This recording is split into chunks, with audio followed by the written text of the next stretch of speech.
Hello दोस्तों, स्वागत है आपका आपके अपने यूट्यूब चैनल स्टडी विथ एजे में। इसमें आज की वीडियो में मैं आपके लिए लेकर के आया हूँ आपकी कक्षा 8वीं की जो वार्षिक परीक्षा अभी हो रही है दोस्तों। इसमें विषय हिंदी में किस प्रकार के प्रश्न आएंगे, कैसे प्रश्न आपको पूछे जाएंगे, आपकी परीक्षा के लिए महत्वपूर्ण प्रश्न क्या क्या होंगे जो आपको पढ़ के जाना चाहिए। तो आज की इस वीडियो में वो सारे प्रश्न लेकर के आया हूँ। किस प्रकार के आपका पेपर होगा वो हम सारी चीज़ें इस वीडियो में देखेंगे। और इसके पहले भी 3-4 वीडियो चैनल पे मैंने हिंदी विषय की डाला है। ऐसे ही सभी विषय की वीडियो डली है काफ़ी सारी। तो सभी विषय की वीडियो पेपर के पहले एक बार अवश्य देख कर जाइएगा, ताकि आपसे परीक्षा में बहुत अच्छे से पेपर बने, प्रश्न बहुत अच्छे से बने। तो सबसे पहले शुरू करते हैं हम। आइए देखते हैं बहुविकल्पीय प्रश्न जो आपके प्रश्न नंबर 1 से 5 तक पूछे जाएंगे दोस्तों। तो जैसे यहाँ पर पहला प्रश्न पूछा है, एकाग्रता शब्द में प्रत्यय क्या है। तो हमने पढ़े हैं कि प्रत्यय कहाँ लगता है, शब्द के अंत में लगता है ना। और उपसर्ग, तो उपसर्ग शब्द के शुरू में लगता है। जैसे यहाँ लिखा है समानता, क्या लिखा है, समानता। तो यहाँ पर क्या है, समान धन ता, तो यहाँ प्रत्यय ता हो जाएगा। उसी प्रकार से एकाग्रता में एकाग्र धन ता, तो यहाँ ता जो है वो प्रत्यय होगा। तो इस प्रकार से बी नंबर आपका सही उत्तर होगा। तो उपसर्ग और प्रत्यय जरूर पढ़ कर जाइएगा दोस्तों। इसमें उपसर्ग प्रत्यय से प्रश्न आपको पूछेंगे। प्रश्न नंबर दूसरा है, अपराजिता पाठ किस विद्या में है। तो ये क्या है दोस्तों, अपराजिता जो है वो संस्मरण है ना। इसी प्रकार से नव संवत्सर, अपराजिता, ये आपको याद रखना है कि कौन सा जो है कहानी है ना। और व्यंग क्या है, संस्मरण क्या है, एकांकी कौन सा पाठ है, तो ये याद जरूर रखिएगा। तीसरा प्रश्न देखते हैं, मातृक छंद दोहा में पहले, तीसरे और दूसरे और चौथे, पहले तीसरे दूसरे चौथे चरण विषम और समचरण होते हैं, तो इनमें कितनी कितनी मात्राएं होती है। तो इसमें होती है दोस्तों 13 और 11 मात्राएं, है ना। तो पहले तीसरे और दूसरे चौथे, इसमें कितनी, तो 13 और 11 मात्राएं होती है। 13 13 11 11। तो इस प्रकार से याद रखना है, यानी पहले में कितनी होगी, 13 होगी, दूसरे में 11 होगी, तीसरे चरण में फिर 13, चौथे चरण में फिर 11। तो 13 11 13 11, तो इस प्रकार से आपको याद रखना है। आगे देखेंगे, जिस वाक्य में एक उद्देश्य और एक विधेय होता है उसे कौन सा वाक्य कहते हैं। तो उद्देश्य और विधेय होता है उसे हम साधारण वाक्य कहते हैं दोस्तों। तो सी नंबर इसमें सही उत्तर होगा। पांचवा प्रश्न इसमें पूछा है, रक्षक का विलोम शब्द क्या है। तो रक्षक का उल्टा क्या हो जाता है, विलोम भक्षक हो जाता है। तो बी इसमें सही उत्तर होगा। आगे है, रिक्त स्थानों की पूर्ति कीजिए, खाली स्थान भरना है। प्रश्न नंबर 6 से प्रश्न नंबर 10 तक। छठवें में लिखा है, जीवन में सफलता प्राप्त करने का सर्वाधिक शक्तिशाली मंत्र क्या है। तो ये आत्मविश्वास है। सातवां प्रश्न है, वीर जननी का पुरस्कार किसे मिला। श्रीमती टी सुब्रमण्यम को मिला, वीर जननी का पुरस्कार इन्हें मिला था। छंद दो प्रकार के होते हैं, कौन से, तो एक मात्रिक छंद और दूसरा वर्णिक छंद होता है। आर्यभट्ट, तो यहाँ आएगा अश्मकाचार्य नाम से प्रसिद्ध हुए थे। आगे पूछा है कि सिर साटे पर रूह रहे तो भी सस्तो जान, है ना। तो यहाँ क्या आएगा, सस्तो। तो इस प्रकार से खाली स्थान आपको फिल करने हैं, कंप्लीट करने हैं। अब देखेंगे लघुत्तरी प्रश्न जो आपके प्रश्न नंबर 11 से 16 तक पूछे जाएंगे, जो आपके 3-3 नंबर के होंगे। तो इसमें जैसे 11वां प्रश्न है, गांधी जयंती कब मनाई जाती है। तो हमने पढ़े हैं पुस्तक में कि गांधी जयंती 2 अक्टूबर को मनाई जाती है। 12 प्रश्न पूछा है, सलीम अली द्वारा फिन बया पक्षी की खोज क्यों महत्वपूर्ण थी। तो इसके उत्तर में लिखना कि सलीम अली द्वारा फिन बया पक्षी की खोज इसीलिए महत्वपूर्ण थी कि 100 वर्ष से यह पक्षी विलुप्त हो गया था, है ना। और सलीम अली ने फिन बया पक्षी को खोजा था। 13 नंबर का प्रश्न है, हर्ष शब्द का विलोम क्या होगा। तो हर्ष, है ना, मतलब खुशी, तो इसका विलोम क्या हो जाएगा, शोक। 14 नंबर का प्रश्न है, दूध धारा नाम क्यों पड़ा, है ना। यानी नर्मदा नदी में जो दूध धारा है उसका नाम दूध धारा क्यों पड़ा था। तो इसके उत्तर में लिखना, दूध धारा संगमरमरी चट्टानों पर नर्मदा नदी का बहता जल है। जब घर्षण के साथ धुआंधार झरने पानी से गिरते हैं तो वह दूध जैसे दिखाई देते हैं, इसीलिए इसका नाम दूध धारा पड़ा था। तो इस प्रकार से आपको लिखना है बच्चों। आगे देखेंगे प्रश्न नंबर 15। इसमें लिखा है, वृद्धा माँ को किस बात की आशंका थी। तो इसके उत्तर में आप लिखेंगे, वृद्धा माँ को हांडी में अधिक धन हो जाने के कारण चोरी हो जाने की आशंका थी। प्रश्न 16 है, विफलता मिलने पर भी हमें क्या करना चाहिए? तो उत्तर में लिखना, विफलता मिलने पर भी हमें अपने पथ यानी लक्ष्य को नहीं भूलना चाहिए, है ना? मतलब निरंतर चलते रहना चाहिए। लघुत्तरी प्रश्न 17 से 22 तक है। इसमें महत्वपूर्ण प्रश्न है ये कि संगीत संजीवनी कैसे बनता है? तो इसके उत्तर में लिखिएगा दोस्तों कि आराधना, साधना और प्रार्थना ने संगीत संजीवनी बनाया है। अतीत से वर्तमान तक मध्य प्रदेश अपने इतिहास में संगीत के कीर्तिमान स्थापित करता चला आ रहा है। संगीत की शक्ति से दीप जलाना और वर्षा कराना संगीत साधना की विजय है। तो इस प्रकार से प्रश्न नंबर 17 के उत्तर में आपको लिखना है। 18 प्रश्न देखते हैं। इसमें लिखा है, जा तो दूध धाला आए, यह बात किसने कही थी? इस वाक्य को मानक भाषा में भी हमको लिखना है। तो इसके उत्तर में लिखना, जा तो दूध धाला आए, यह बात गांव के फूले गालों वाले बच्चे ने लेखक से कही थी।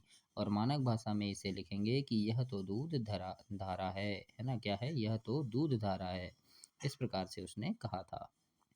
19 प्रश्न है कि पथिक से कविता में कवि पथिक से क्या चाहता है?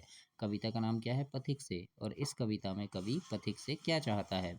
तो उत्तर में लिखेंगे, पथिक से कविता में कवि ने जीवन पथ के पथिक को सचेत करते हुए परामर्श दिया है कि सब बाधाओं का साहस और विवेकपूर्ण सामना करते हुए वे अपने कर्तव्य पथ पर अग्रसर होते रहें, मतलब आगे बढ़ते रहें। 20 नंबर का प्रश्न है कि मध्य प्रदेश का वन विभाग प्रति वर्ष किस क्षेत्र में पुरस्कार देता है? तो मध्य प्रदेश का वन विभाग प्रति वर्ष वन संवर्धन एवं वन रक्षा के क्षेत्र में पुरस्कार देता है। उल्लेखनीय कार्य करने वाली ग्राम पंचायत अथवा संस्था को सरकार शहीद अमृता देवी बिश्नोई पुरस्कार और 1 लाख रुपए नगद प्रदान करता है। इस प्रकार से प्रश्न 20 में लिखेंगे। 21 प्रश्न है। इसमें लिखा है, ध्यान के लाभ स्पष्ट करें। तो ध्यान के लाभ क्या है कि मन एकाग्र होता है, मेधा शक्ति की वृद्धि होती है, आदि व्याधियां दूर होती हैं और बुद्धि शुद्धि एवं स्थिर होती है। सूक्ष्म एवं गंभीर विषय भी सहजता से ग्रहण होता है। मंद बुद्धि भी प्रखरता की ओर अग्रसर होती है। मन प्रसन्न आनंदित होता है और चित्त को विशांति प्राप्त होती है। इस प्रकार से आप इसके उत्तर में लिखिएगा। प्रश्न 22 है। इसमें लिखा है, लंदन में गांधी जी ने माँ को दिए वचनों का पालन कैसे किया? तो इसके उत्तर में लिखना, लंदन में रहते हुए गांधी जी ने मांस एवं मदिरा का स्पर्श तक नहीं किया। यदि कोई मांस सेवन का आग्रह करता तो वे उसे दृढ़ता से ठुकरा देते। भाग्यवश एक दिन उन्हें फेरिंगटन स्ट्रीट में एक शाकाहारी भोजनालय दिखाई दिया, जहां उनकी रुचि के अनुकूल भोजन सुलभ होने लगा, यानी उन्हें मिलने लगा। इस प्रकार से आप प्रश्न 22 में लिखेंगे।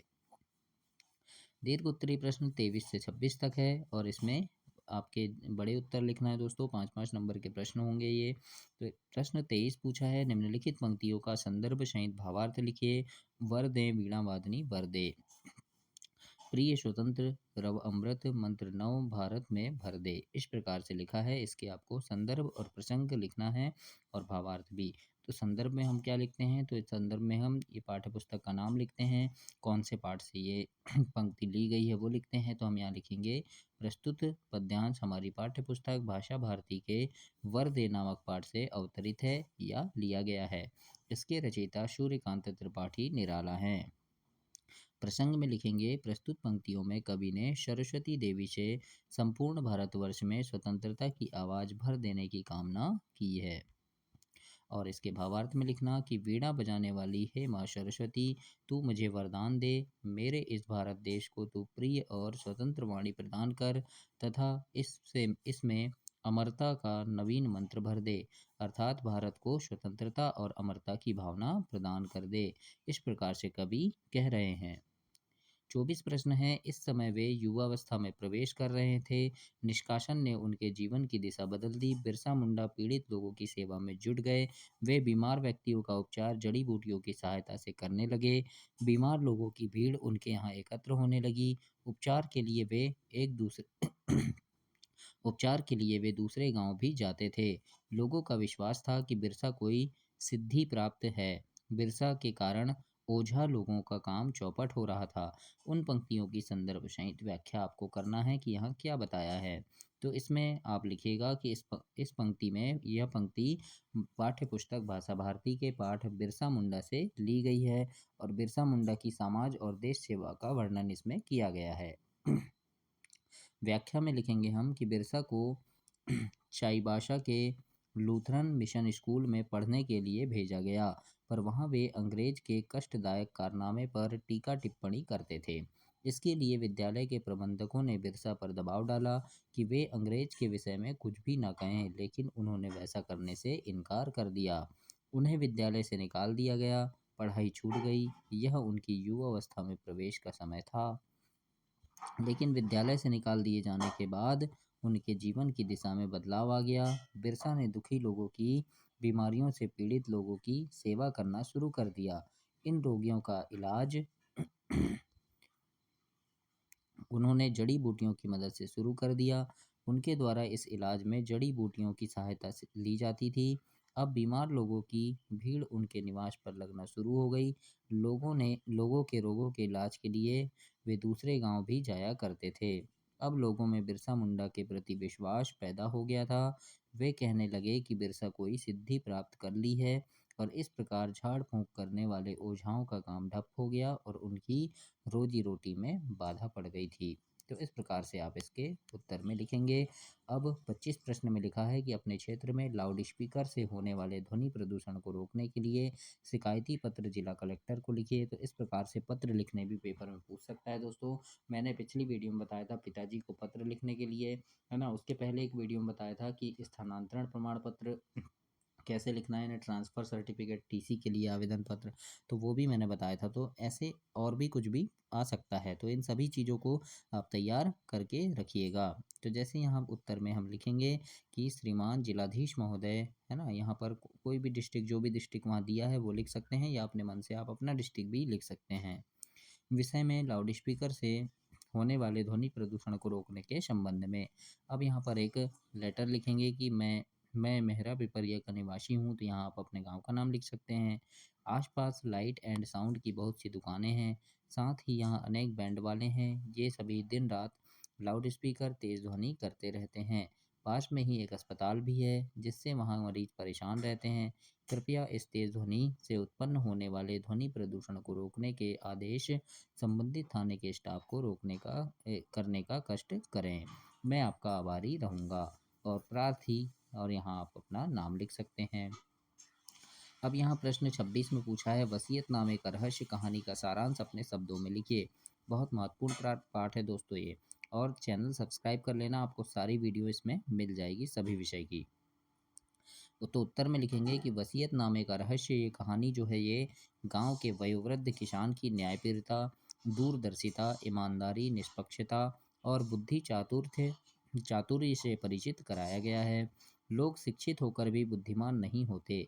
उस ग्रामीण ने अपनी जायदाद को 3 पुत्रों में बांट दिए जाने के लिए वसीयत लिखी। वस्तुतः वह चाहता था कि परिश्रमी और ईमानदार पुत्र ही उसकी वसीयतनामे के हकदार हों। राजा ने भी बड़ी चतुराई से उस समस्या का समाधान खोज निकाला।